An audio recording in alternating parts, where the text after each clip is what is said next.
السلام عليكم أصدقاؤنا الأطفال، أنا ومريم هنا مجددا لنتعلم حيوانات المزرعة. هل أنت مستعدة يا مريم؟ نعم مستعدة.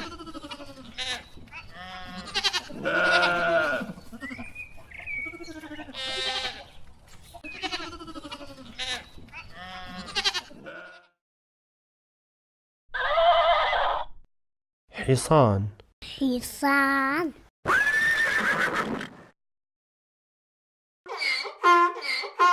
حمار، حمار،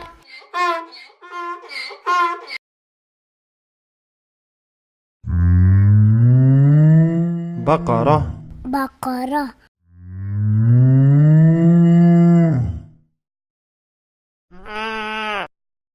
خروف، خروف،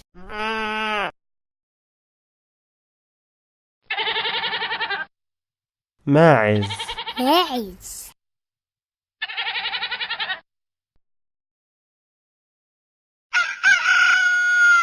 ديك، ديك، دجاجة، ودجاجة،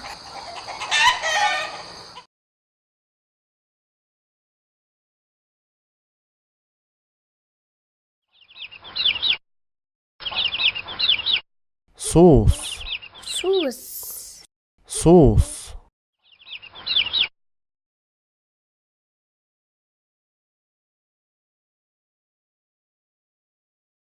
أرنب، أرنب،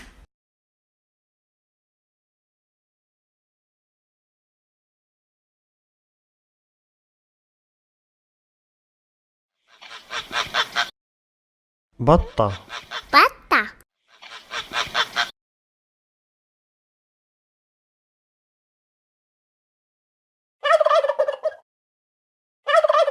ديك رومي، ديك رومي،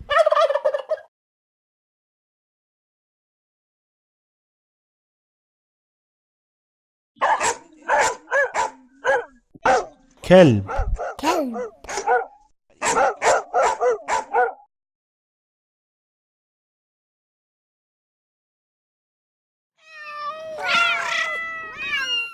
قطة، قطة، قطة،